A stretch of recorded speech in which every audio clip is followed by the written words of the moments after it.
Hello friends. Pakistan చేసిన Pahalgam attack తర్వాత మన ఇండియా ఎన్నో స్ట్రిక్ట్ మెజర్స్ తీసుకుంది పాకిస్తాన్ పైన. అది డిప్లొమాటిక్ మెజర్స్ అలాగే వార్ కూడా చేసింది. ఆపరేషన్ సింధూర్ లాంటివి చేసి. అయితే రీసెంట్‌గా 2 దేశాలు సీజ్ ఫైర్ అనౌన్స్ చేసిన సంగతి మనకు తెలిసిందే. అసలు ఎందుకని ఈ సీజ్ ఫైర్ అంత సడెన్‌గా అనౌన్స్ చేయాల్సొచ్చింది? దీని వెనుక నిజంగా అమెరికా జోక్యం ఉందా లేదా?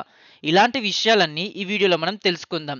అంతేకాకుండా నిన్న మోడీ గారు ఇచ్చిన స్పీచ్‌లో తను కొన్ని ఇంపార్టెంట్ హైలైట్స్ అనౌన్స్ చేశారు. అవన్నీ ఏంటో కూడా ఈ వీడియోలో మనం డిస్కస్ చేద్దాం. సో ఫ్రెండ్స్, వీడియోని స్కిప్ చేయకుండా ఎండ్ వరకు చూడండి. ఇంకా మన ఛానల్ నవీన్ దేవరకొండ టాక్స్‌ని తప్పకుండా సబ్స్క్రైబ్ చేయండి. ఫ్రెండ్స్, జనరల్‌గా సాఫ్ట్‌వేర్ ఫీల్డ్‌లో ఎంప్లాయీస్ ఎంత కష్టపడి పని చేసినా సరే, ఆ క్రెడిట్ అంతా మేనేజర్స్ స్టీల్ చేస్తూ ఉంటారు. ఇక్కడ కూడా అదే జరిగింది. ఇండియా, పాకిస్తాన్ మధ్య ఈ సీజ్ ఫైర్ అనౌన్స్‌మెంట్ మన ఇండియా కంటే యూఎస్ ప్రెసిడెంట్ అయిన డొనాల్డ్ ట్రంప్ ముందే అనౌన్స్ చేశారు. దానికైనా క్లెయిమ్ చేసింది ఏంటంటే, 2 దేశాల మధ్య శాంతి ఒప్పందం నేనే తీసుకొచ్చానని చెప్పారు.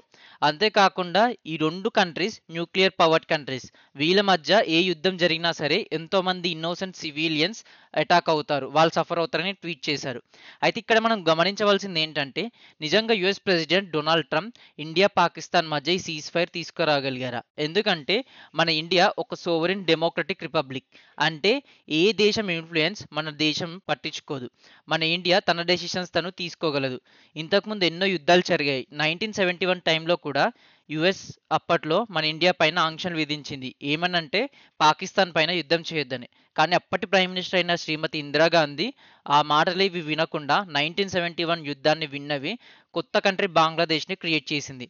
ఇక్కడ ప్రధానమంత్రి మోడీ నిజంగా యూఎస్ ప్రెసిడెంట్ డొనాల్డ్ ట్రంప్ మాట విన్నారా? లేదా? ఇలాంటివన్నీ ఒకసారి మనం డిస్కస్ చేద్దాం.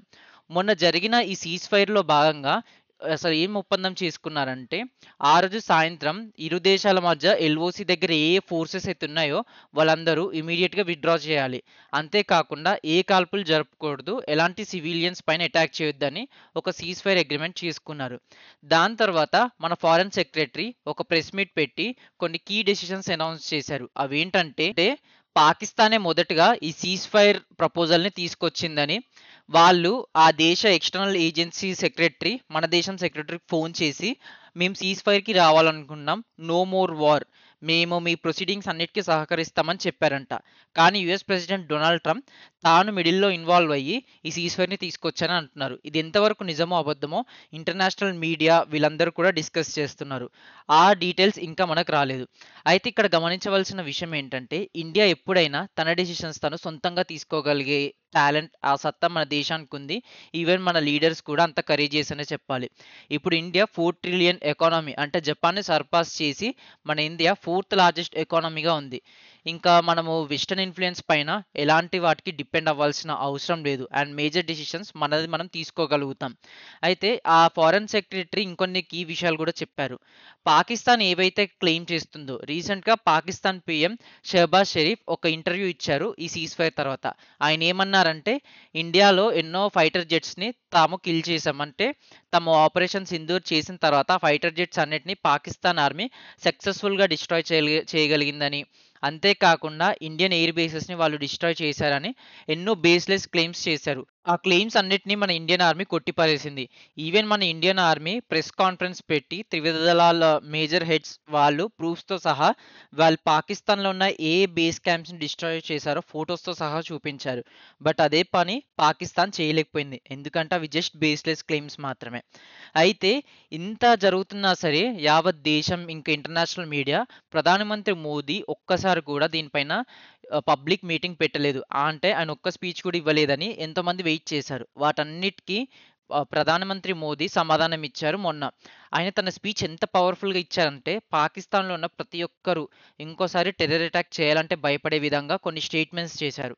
ఆయన ఏమన్నారంటే, ఏ దేశం అయితే ఇలాంటి టెర్రరిస్ట్ అటాక్‌లకు పాల్పడుతుందో వాళ్ళతో ట్రేడ్ ఏ దేశం చేయబోదు. Trade and war cannot go together. ఈ పహల్గామ్ అటాక్ చేసిన తర్వాత ఇండియా కొన్ని కీ డెసిషన్స్ తీసుకుంది. ఆ నెక్స్ట్ డేనే ఇండస్ వాటర్ ట్రీటీని సస్పెండ్ చేసింది. ఇండస్ వాటర్ ట్రీటీని సస్పెండ్ చేయడం వల్ల ఇండియాకి ఎన్నో బెనిఫిట్స్ ఉన్నాయి. మనము ఇండస్ రివర్స్ పైన హైడ్రో ఎలక్ట్రిక్ పవర్ ప్లాంట్స్ కట్టుకోవచ్చు. ఇంకా ఆ వాటర్ షేర్ ఇన్ఫర్మేషన్ ఏదైతే ఉందో అది పాకిస్తాన్‌కి కూడా ఇవ్వాల్సిన అవసరం లేదు. అయితే ఇది పాకిస్తాన్‌కి ఒక పెద్ద సెట్ బ్యాక్ అనే చెప్పాలి.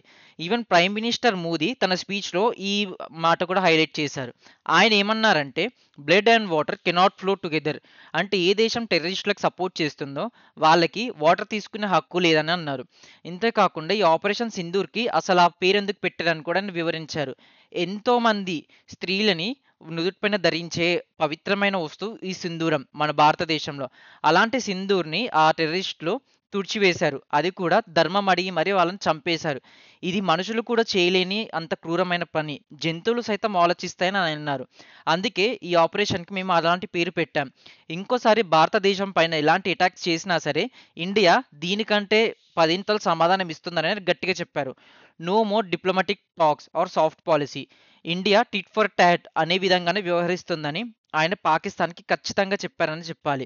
అయితే ఇక్కడ ఇంకా గమనించవలసిన విషయం ఏంటంటే, ఇంతకుముందు మన పాలిసీస్ అన్నీ ఫస్ట్ అటాక్ పాలిసీ. అంటే పాకిస్తాన్ అటాక్ చేసిన తర్వాత కూడా మనం ఆలోచించేవాళ్ళం అటాక్ చేయడానికి. బట్ ప్రెజెంట్ ఇండియా అలా లేదు.